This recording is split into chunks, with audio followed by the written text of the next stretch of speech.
নমস্কার বন্ধুরা, আমার চ্যানেলে তোমাদের সকলকে স্বাগত জানাই। আজ আমি ইঁচড় আর আলুর নিরামিষ ডালনা রান্না করব। ইঁচড়টাকে কেটে হলুদ জলে ডুবিয়ে রেখেছিলাম, না হলে কালো হয়ে যাবে। এবার ধুয়ে পরিষ্কার করে তুলে নেব। আর এঁচড় কাটাটা আমি দেখাতে পারিনি, ঘরে ভিডিও করে দেওয়ার মতো কেউ ছিল না, এক হাতেই করতে হবে, তাই আমি দেখাতে পারিনি। 4টে আলু বড় টুকরো করে কেটে নিয়েছি, আলুগুলো ধুয়ে পরিষ্কার করে নিয়েছি।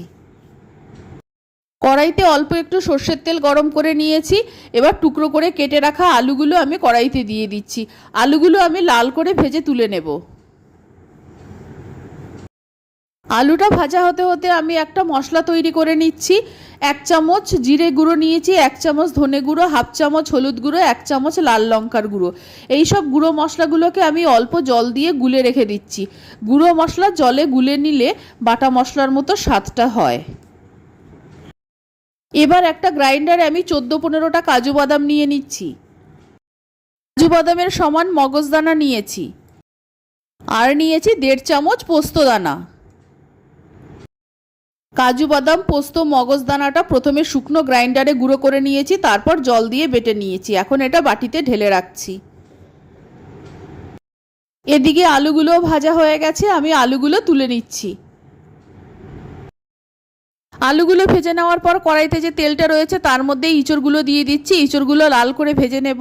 আর ইঁচড়গুলো আমি ছোট টুকরো করে কেটেছি বলে সিদ্ধ করিনি, ভাজতে ভাজতেই কিছুটা সেদ্ধ হয়ে যাবে, বাকিটা রান্নার সময় হয়ে যাবে।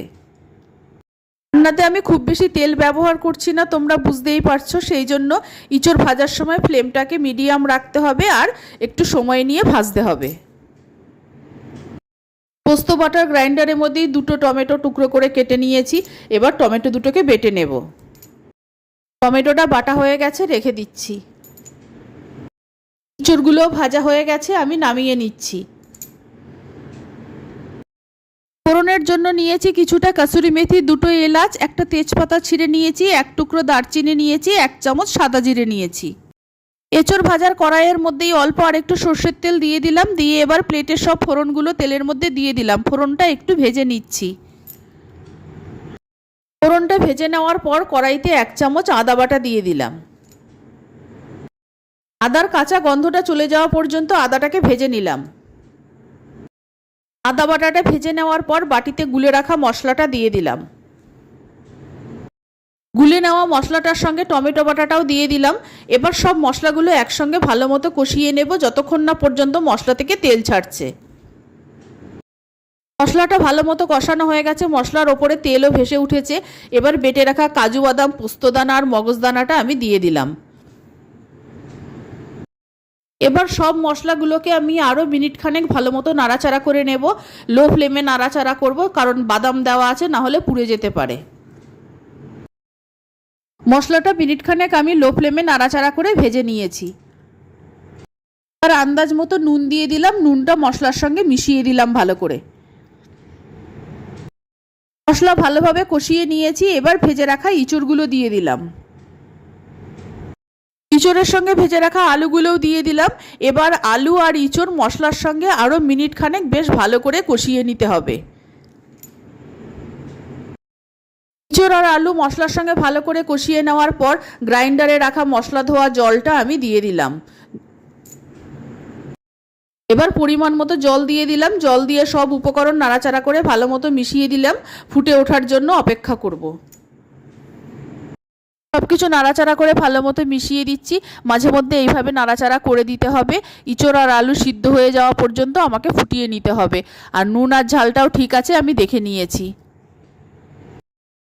এঁচড় আলুর নিরামিষ ডালনা হয়ে গেছে।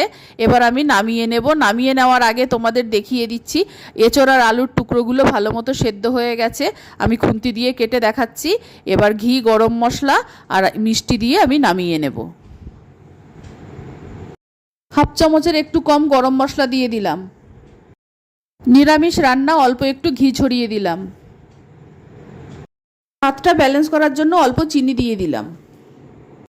ঘি, গরম মশলা, চিনি দিয়ে একবার নাড়াচাড়া করে ভালো মতো সব মিশিয়ে দিলাম। এবার নামিয়ে নেব। তৈরি হয়ে গেছে নিরামিষ ইঁচড় আলুর ডালনা। তোমরা একবার বাড়িতে বানিয়ে দেখো, আশা করছি তোমরা নিরাশ হবে না।